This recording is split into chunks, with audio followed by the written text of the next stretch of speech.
Welcome to the Ultimate Insurance Agency Podcast, Planet of the Agents. Planet of the Agents. Where we give you the... Hello, everybody, and welcome to another episode of Planet of the Agents. I am your host, once again, Dave Baker, here to talk to you all about the exhilarating world of property and casualty insurance. In today's episode of the show, I want to talk to you about the power of a welcome letter. Now, before I get started in the episode, make sure that you have subscribed to the show. If you're watching on YouTube, of course, click the little notification bell and the subscribe button. And if you are clicking your way through the show on iTunes or in some kind of podcast platform, just make sure you're subscribed. And of course, I appreciate it if you like the show. As always, you can reach out to me by going to planetoftheagents.com and clicking the contact button. That's also where you'll find things I'm going to discuss in this episode in the agency resources section. Okay, so let's dive in. So back in the old days, whatever that actually means anymore, companies would send you a welcome letter after you purchased insurance, right? They would send you direct mail, meaning printed mail. Yes, you remember mail, right? Those little envelopes where papers would come in them. But today, we mostly use the internet. But to be fair, I will say that I do see a lot of companies still sending welcome letters in the mail. Now, in some states, ID cards for auto insurance are required to be sent. So that's a little bit different. In the case of workers' comp, generally printed postings must be sent as well, and those might have to be sent on a certain quality of paper. And there are some states where you actually have to send the ID card on a certain quality of paper. But that is more than just an ID card. That is an envelope filled with marketing information in many cases. So what can you do as an insurance agent? Well, as a property and casualty agent, or even as a life and health agent, or if you have both licenses, even better, you have opportunity to use this occasion of getting a new customer who has purchased a new policy, information on cross-selling opportunities. Very simply put, let's say you write someone a new auto policy, or a home policy, or a general liability policy. What can you do? Sure, you might email them the policy, you might email them some ID cards, you might send some kind of declarations page or lender information page to a lender or mortgage company. But what you can also do is send your customer a welcome email. Now, in this email, of course, you can do basic things like thank them for being a customer, thank them for being a repeat customer, welcome them to your client base. You might not want to use that term. Obviously, you might want to use something a little more friendly or colloquial, or depending on the vibe of your insurance agency, more formal, if you're a very formal commercial agency, for example. But what you can do after you welcome them is let them know about the many other insurance products that you sell. This is an opportunity for marketing. Something that I've come to notice over the last few years is that very few agents seem to be doing any sort of marketing, and I don't understand why this is the case. Think about this.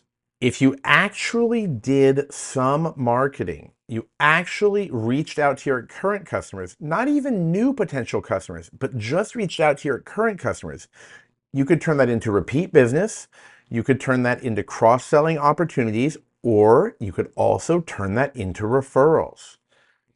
A very simplistic format can actually work quite well. You don't have to write paragraph after paragraph. Now, I actually spend time studying email marketing, and I have been told many times that you don't want to write lengthy paragraphs because people are generally not going to read them unless they want to do a deep dive into whatever information you're providing them. Think about it yourself. When you receive an email that has 10 paragraphs of information, do you really want to read it? Maybe some of you do. I actually don't mind getting marketing emails from insurance carriers and MGAs and wholesalers, etc. I like to see what they have to say, but I have a real passion for the business, and I know not everyone is feeling that in this moment. In fact, it's been brought to my attention countless times how people are feeling. So let's talk about what you can do. So what is a welcome email? Well, it really is just a welcome letter. And what I'm talking about here is something like this. You'll send an email within a certain period of time after the customer purchases a policy. You could also turn this into a drip marketing opportunity. And what that means is that you would send multiple emails, right? You would send one the day they buy and perhaps one in 3 days, or I've heard 13 days is an interesting time frame to use as well. So what are we going to do here? Okay. The first part of the email would say something like, welcome to XYZ agency. We're really happy to have you as a client and so glad that we can help you. By the way, we also want to let you know about some of the other insurance products that we can help you with that might complement what you need in your life or what you're doing. For example, if you sell someone auto insurance, you could send an email saying, we appreciate you purchasing this auto insurance policy through us. Did you know about something called the multi-policy discount? Or did you know that we can also help you with your homeowners insurance? Or you could spice it up a little and say, you might think of us as the go-to place for auto insurance, but did you know we can also help you with your home insurance? Now, I realize some of you in tough markets, like if you're in Florida or New Jersey or California, you might not be able to cross-sell them a homeowner's policy with the same carrier. That's okay. That doesn't mean you don't want to help them with their homeowner's policy. But I don't like to just limit it. I like to throw out more things you can do. You could actually ask questions like, do you have any power sports toys? Now, not everyone knows the word power sports, but you could say things like, do you have a motorcycle? Did you know we can also help with your boat insurance? And you can also use it as a cross-selling opportunity to get some commercial business, right? You could say, if you own a business, we also want you to reach out to us because we can help you with your general liability, your professional liability, your property insurance, your commercial business insurance needs, all of those different things, right? This is what I consider a highly missed opportunity for people.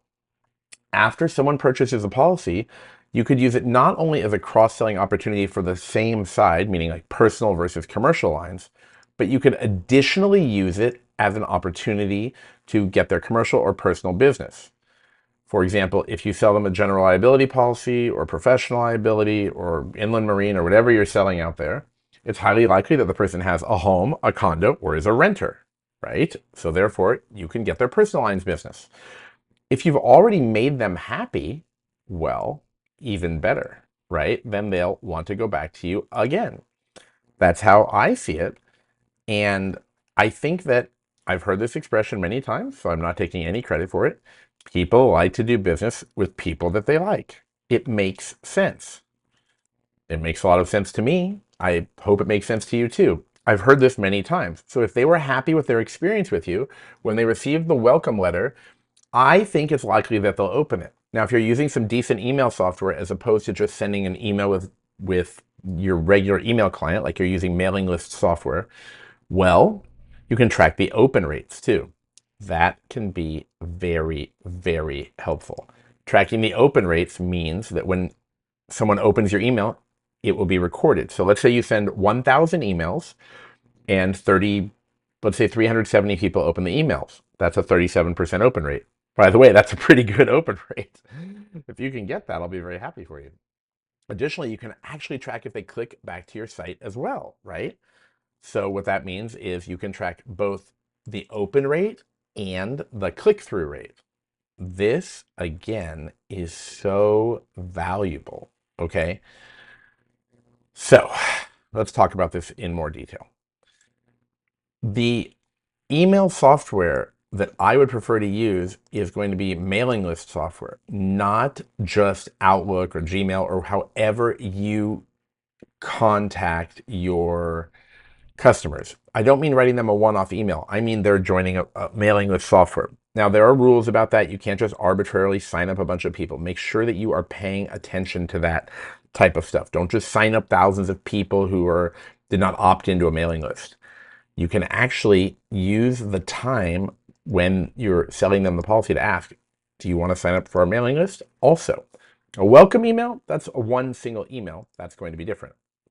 But what I think is really important is that you send an initial email to remind them of who you are and what you can offer them. And you're definitely going to be able to offer them much more than probably the product you sold them. In fact, I think you might find out that they have some referrals. So more information that you can include in the email is asking for referrals, such as, do you know anybody else in your industry who we can help? Or do you have any friends who have been looking for XYZ insurance? We would enjoy helping them as well. We would like to see if there is something that we can do for them. So keep all of this in mind when you're crafting your email.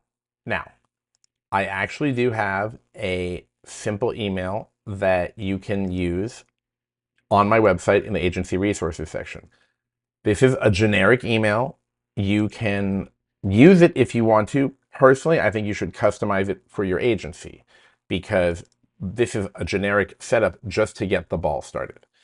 So again, keep this in mind when you're looking at what you can write, what you're going to write, and you're going to have to customize it a little also because your agency is going to have different needs than, say, another agency, right? It seems fairly logical that you might not write the same things. You might not even sell commercial insurance. I don't know. So you want to make sure that you have all of these things, how do I say this? Fine-tuned for your needs. So if you're only selling personal lines, you don't sell commercial lines, obviously you're going to need to change the email a little. So it's a nice little starting template. You can find it on planetoftheagents.com. When you go to agency resources, you can just sign up real quick and then you get the access to it. I'm adding more stuff there. I'm also adding, or by the time you listen to this, I may have added a link to some mailing list software that I've tried before. And I think that's very helpful. It's also something you should realize. You have a huge mailing list of current customers who you do business with. People who want to do business with you are there. They're out there. So if someone already did business with you, hopefully they want to do more business with you. So I just wanted to spend this episode talking about the power of a welcome letter. It's a thing. It's real. It can help. Now, I know some of you will tell me, oh, Dave, I'm just like so overwhelmed. I can't do any more business. Okay, I understand. I've heard this so many times, and that means that you can't take more leads. So you could potentially fine-tune the letter to do something a little bit different, like just remind them that you exist and tell them to contact you the next time their auto insurance renewal comes up or some other renewal comes up. Is that likely to happen? This is just my opinion, but I don't know if people are really going to be sitting around thinking about contacting you. But the welcome letter is a little reminder. You could also send them like a seasonal type of email, right? Like something that comes during the holiday season or something like that. But I think the welcome letter is a great chance to immediately get a potential cross-sell. And I've seen studies, I don't want to quote them because I cannot remember where the study was, but it said something about sending an email 13 days after someone purchases something from you. It's very interesting, and I think I'm going to look into that a little more. You can also look for that on the internet and get some information on the best time frame in which to send someone an email. Thanks for joining me on this episode of Planet of the Agents. I hope this helps you and your property and casualty insurance agency. And even if you're in the life and health side of the business, I hope this helps you as well. That is one of my passions. Make sure that you contact me on planetoftheagents.com if you have any questions or want me to discuss anything on the show. Additionally, make sure that you sign up so you get my newsletter. That's right, I have one too. You can do that on planetoftheagents.com, and then you can sign up to get access to the agency resources section where we can continue to help each other build our businesses, because we are not in competition. We are all on the same path of success, and we should all help each other.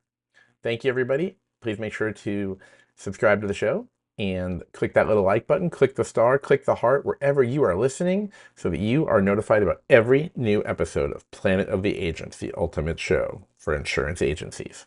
Take care, everyone. Thanks for listening to Planet of the Agents. Be sure to subscribe to the podcast so you don't miss a single episode. And head over to our website at planetoftheagents.com to sign up for our newsletter and get even more information on how to grow your insurance agency.